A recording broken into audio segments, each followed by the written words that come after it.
My name is Reggie Griffin. I'm from the west side of Atlanta, born and raised in Adamsville. I've been doing art for as long as I can remember, probably like as early as 3, where it became more so of a passion when I was younger, 5, 6, when I found out about anime and cartoons. So I would find myself like trying to recreate those characters from my favorite shows. The name of this piece is called Reverie, basically meaning lost in thought, daydreaming type thing. So basically, this is a new series I'm starting based off me. I'm gonna do a series of 50 to 60 pieces of me, pieces pretty much based off me, starting from a kid and how I used to think about the world and the things I was interested in, like nature, National Geographics, animals, just being outside of the city. In my style, I like to incorporate a broad spectrum of colors.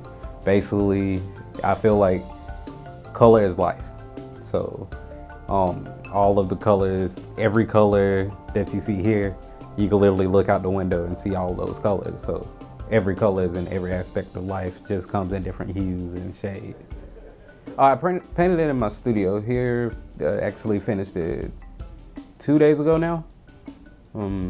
This piece took me roughly about a week, but it was a concept that I already pretty much had, so I knew exactly where it was going before I created it. I knew exactly what I wanted to capture, how I wanted to lay it out, and what I wanted it to communicate. So when you're working on something you already have in your head, you just need to get it out. You can actually create it a lot faster. First brush stroke would be this dark area in the corner.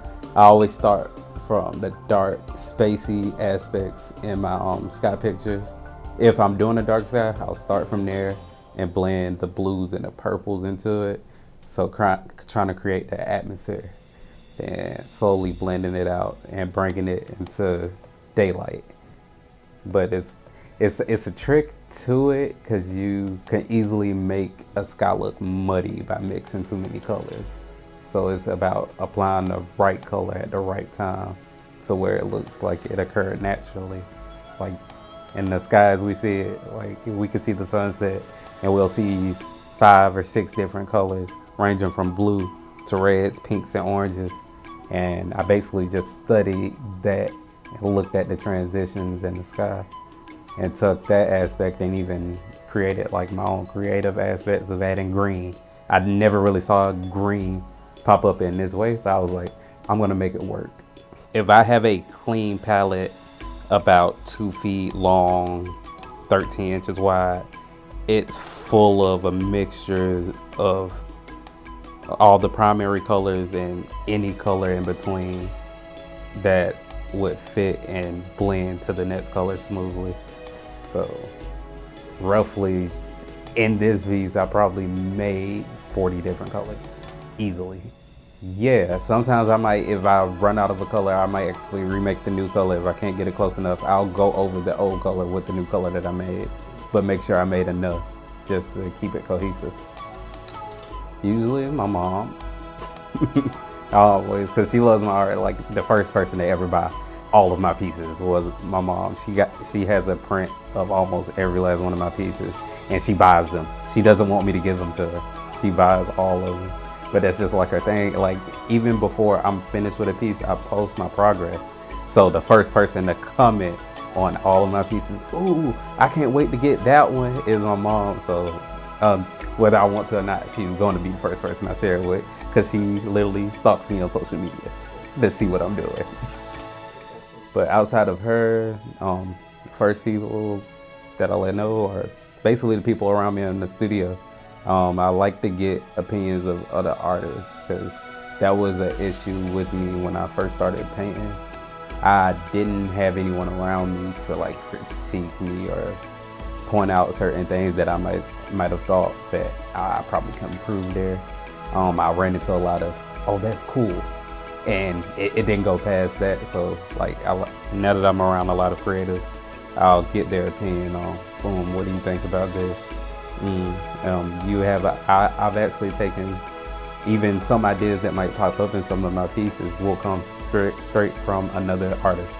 Be like, that would be dope to relate, and they can relate a message that I would want to relate that is about me, just from what they know about me. You could put that and incorporate that into a piece. And I was like, that's a great idea about me that you just gave me to put in my own piece. Just things you wouldn't think about yourself consciously, but people noticed about you type thing. So I find that that's basically what even my own piece is, a form of collaboration with your own works. And that's basically what I look for when I'm sharing it, and the first people I share it with before I debut it to the world. Like, I've only been painting since 2020, so it's like I'm still just networking and meeting different artists from different places, so I haven't really committed to a community yet. So, but it's planned for the future. Once I find, like, I feel like the community that's building here at this new studio that I'm at will more than likely be my first true community, but we'll see as more people are added, and once we all come together, we'll go from there. That is the goal eventually, but as for now, I am part-time, but technically I still see myself as full-time because I'll put in 8 hours at work, but 12 hours here on my work in a day, on my paintings. So it's like I go to my day job, leave there, studio, from probably 2 in the afternoon or 1 o'clock in the morning, turn back around 5 o'clock, go to my day job. So really, yeah, in a way, full-time, part-time, regular job. Basically, so what started like my painting journey was creating an escape with vivid colors, incorporating animals, wildlife, nature, and different seasons. But to get into my style, I had to start with something I was interested in, which ended up being a series on women in different landscapes and different environments type thing. So now I want to take 2022 into being about me getting to enjoy this escape, going off into the wild, seeing these different places, some places that don't even exist that it would be nice to just see.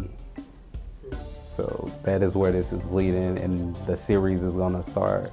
This isn't my first piece in the series, but it's gonna be the basis of the beginning of the journey. Starting from a little kid in the city, daydreaming about what else is out there. And are you gonna work mostly in acrylic for that? The series will branch off, so it'll be mostly, I'll do 50 to 60 pieces, but probably 20 to 30 would be acrylic. But I'm going to switch between mediums, going from watercolor paint, color pencil, markers, spray paint will be incorporated, gold leaf. So it's going to be basically the spectrum of all the mediums I've used over the years to communicate this, especially digital, because I actually want to do a few digital pieces, teaching myself that now. So I would have to break that down because it's different advice going into the different spectrum of art. If you're doing it for a hobby, my advice is different for someone that is going to take it to a professional level, because there's two different ways you go about dealing with art. If you're going to do it for a hobby, and you just plan on doing it for a hobby, have fun with it. Don't make it something that's gonna make you not like art, or don't get your feelings too involved with it if someone doesn't like it, because if you're doing it as a hobby, you're doing it for you. You're doing it because it relieves some type of stress, or it relaxes you, or it's an escape for you purely to get away from anything else in your life, and keep it that way. Don't let nobody take it away from you, because a lot of people that do it for a hobby end up stop doing it because people critique them, and I'm like, you're not in it for that. This helps you mentally, spiritually, and emotionally. So keep that in mind as you're working as a hobby. Professionally, the advice I would say, first, from my experience, however serious, depending on how far you want to go with it professionally, do it all the time, as much as possible. If you have the time to pick up a pencil, draw something, sketch something. As a professional, I'm a young professional in the field, but what I personally picked up is that if I'm going to take it seriously, it has to be something I'm willing to do even when I don't feel like doing it. So, professional advice, do it all the time, period. Like, take breaks and stuff, but me personally, I don't really take a break. I paint every day for hours, but that's a dedication, and I've taught myself certain disciplines to be able to do that. So I would say practice disciplines to get you into the rhythm of doing it more often. On Instagram, I'm at royal_light04. On Facebook, I'm Reggie Griffin, my name. And TikTok, I'm royallight04.